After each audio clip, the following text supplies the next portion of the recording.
Welcome back. As we earlier said, that President Abdel Fattah el-Sisi earlier in the week received the Emirati President at Cairo International Airport, and also they attended the graduation ceremony of the cadets of the military academy. And of course, his visit is have also witnessed meetings between him and the President discussing different partnerships on many fronts. So very delighted to be having with us Ambassador Gamal Bayoumi, former Assistant Foreign Minister. Good morning, Ambassador Bayoumi. Good morning, how are you? I'm fine, thank you so much. It's a real pleasure to have you, sir. So, Emirates and Egypt have always cherished and have always maintained deep-rooted ties and a strong bond between each other.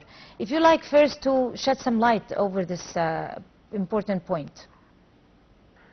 We look in a very positive way to the Americans, to our relation with the Emirates, because it is the youngest country in the Arab group. It got its independence in 1970-71.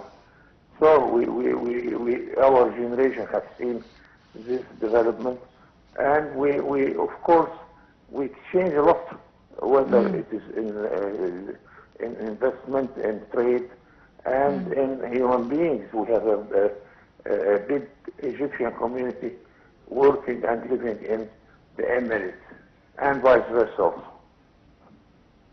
Right. So how do you perceive the timing of the visit? Of course, the timing is very important. This is one point. And also observing the whole situation in the Arab region and the crisis in Lebanon, the crisis in Gaza that has been ongoing for almost a year now.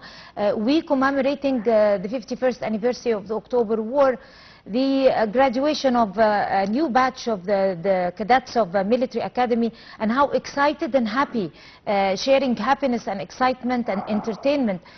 Both leaders were staying inside the stadium in the new administrative capital and enjoying the show of our armed forces, both presidents, President Sisi and Sheikh Mohammed bin Zayed. So the timing is very important. How do you see it?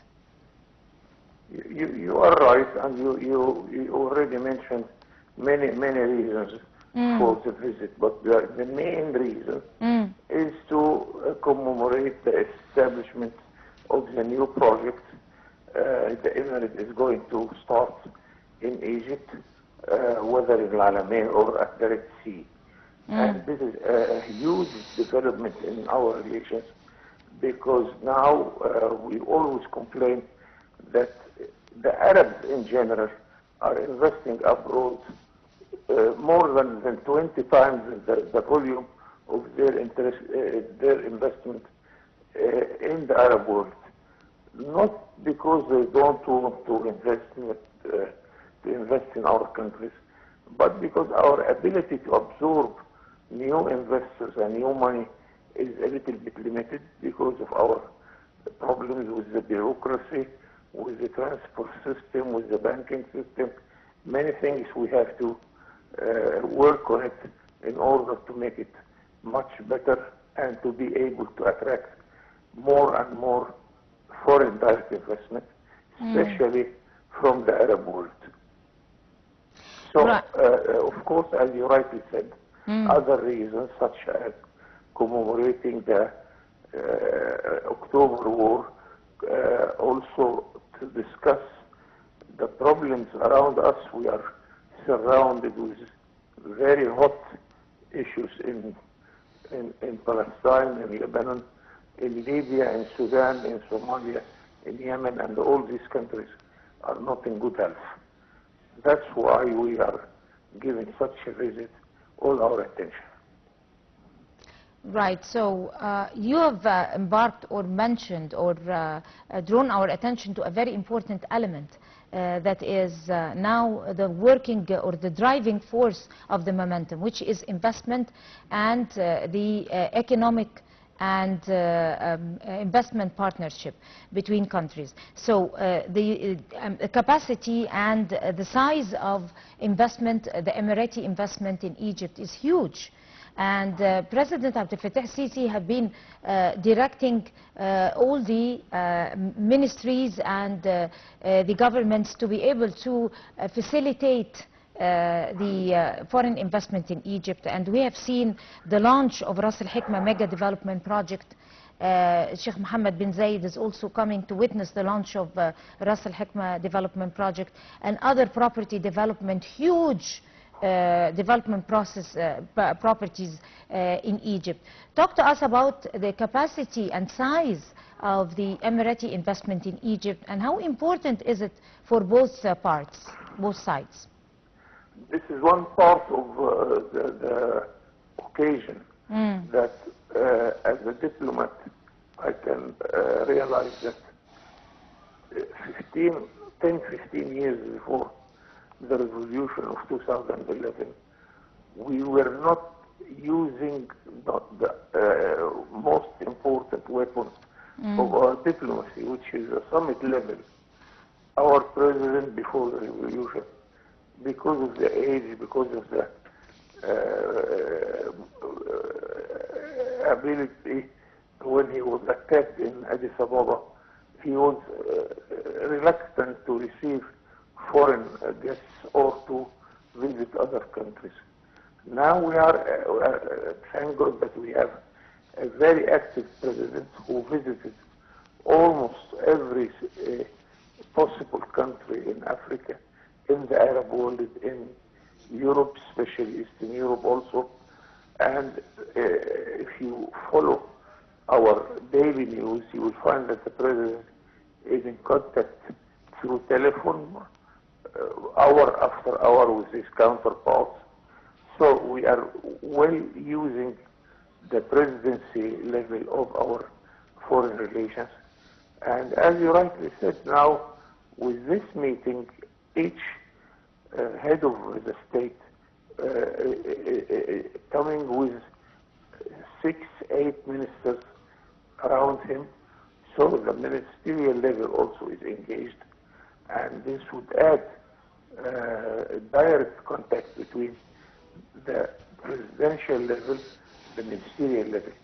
In some meetings also we realized that they invited some businessmen to witness the meetings in order to give their opinion how to generate more and more opportunities for investment, economic cooperation, trade. And also there is one part of this relation, which is the human beings. We have a huge community of Egyptians working in the Emirates, helping the development of this dear country. We have a huge number of Emirate citizens working in Cairo or investing in Egypt. So these are new dimensions of the relations which we have to shed light on it. Right. Also, they signed together several memorandums of understanding in the fields of electronic industry and some other types of trade. Let us also take a look over the size of trade exchange between the two countries. It is very good, but not good enough for an ambitious person. Of course, our relations with the Arab countries in general and with the Emirates is highly developed in the last few years. But we, knowing the ability of each country and the possibilities of each country, we know that we can do this much more activities. So, very good steps, but not enough. And we should continue such a sort of occasions and meetings in order to discover much more abilities and opportunities for more investment, more trade, and more cooperation. Right. Ambassador Bayoumi, when we talk or when we observe countries like Egypt and United Arab Emirates, we could see a lot of common parts of interest. They share the same challenges. Of course, Egypt is fighting and standing up to the challenges of climate change and taking all its measures and respecting the measures of preserving environment. Egypt is recognized and distinguished among other countries with its full recognition and awareness of preserving the environment, the ecosystem, standing to the challenges of climate change. And also we have smart cities, green, total green cities, green economy, maintaining and in full awareness and acknowledgement of this particular state of mind. Also, Emirates is the same thing. We are working on promoting tourism and conference tourism, property development. We have the same modern visions when it comes to the different visions in life, when it comes to religion, when it comes to social justice and accepting the other. So how is that going to solidify or unify the stances between both countries and tighten the deep-rooted ties between them? You are absolutely right, and the opportunities of widening and deepening the relation between the two countries is huge. After all, we talk the same language. After all, we have the same goals.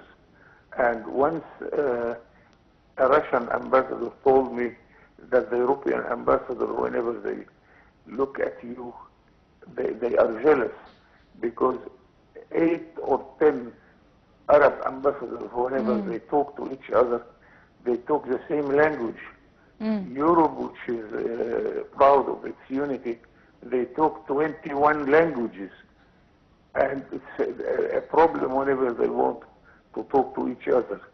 This is one side of the story. Another thing, I was once in the Emirates, and I asked my colleagues during the dinner, what is attracting you in Egypt? They said, investment, of course, is very important, but also our families. Contrary to what happened in Europe, we can bring our families with us. They stay in some furnished apartments, and we can travel out of Egypt and coming back while our families are in a country. They do not feel that they are strangers.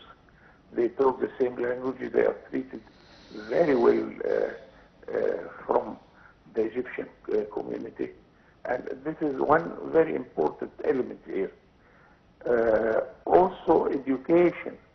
A good part of the education in the Emirates is based on Egyptian teachers, and a good part of the industry in the Emirates is based on Egyptian engineers. So the Egyptian community in the Emirates and the Emirate community in Egypt is a very good source of cooperation, and to continue this cooperation and to know the opportunities from one day to another. Right. Actually, you raised a very important point, and this was going to be my second question to you. What exactly is attracting the Emirati mind in Egypt to be able to distinguish Egypt amongst its other counterparts and extending their hands to join hands to be able to do projects together, think together for the future, face challenges together? They have seen in Egypt the image of the moderate, sophisticated mind that is open to all culture, diversity of culture, because of the huge geographic space of Egypt that is open to everywhere, other cultures, different cultures from every part, the south, the north, the east and the west and everything. They have also seen the history that is also appreciated by Europe and the West and everywhere, and also the real interest for serious investment, successful investment, which is the investment for the future, which is the property development. That is the key note to any success. If you like to elaborate. Yes, one very important element, as you rightly said, is the geographical place Egypt is occupying. We are in the middle of everywhere. We are in the part of the Arab world, part of Africa, very near to Asia. Our main trade partner is Europe. Our relations with the United States is very strong. So we can use all of this. And another secret, we attract investors to come to our country. If you come and invest in Egypt, it's not a matter of a market of 100 million inhabitants. No. Egypt has agreements, free trade agreements, with the Arab world, with the African Union, with the European Union, and a relatively important agreement with the United States. So if you produce in Egypt, then you are addressing a market of 2,000 million inhabitants. This is a huge opportunity for one who wants to come and invest in a country with the ability of this huge market for your production. Also, the geographical position makes you very near to all these markets. We address our partners to come to make storage for their production in the Suez Canal zone, so they are very near to the European Union, to Africa, to everywhere. Also, the attraction of the Suez Canal itself. Yes, it is the most important water passage in the whole world, and it's much more bigger than any other waterway in any other place in the world. So we exchange all this experience. Environment also, as you rightly said before, we hosted the COV 27, and we have a huge experience since then. And we are giving this experience, of course, now to the Emirates or other countries who are looking forward to host environment conferences, because we share this sort of environment. We have sunny countries. We can make a huge development in the area of energy, especially the new type of energy like the solar energy, the wind energy. And I assure you that we are appreciated by our counterparts all over the world about our efforts in the energy sector also. Right. On that very promising note, Ambassador Gamal Bayoumi, former Assistant Foreign Minister, would like to thank you, sir, talking to us on the Breakfast Show, and you have a good day. We're going to go to a short break and we'll come to continue our show, so stay with us.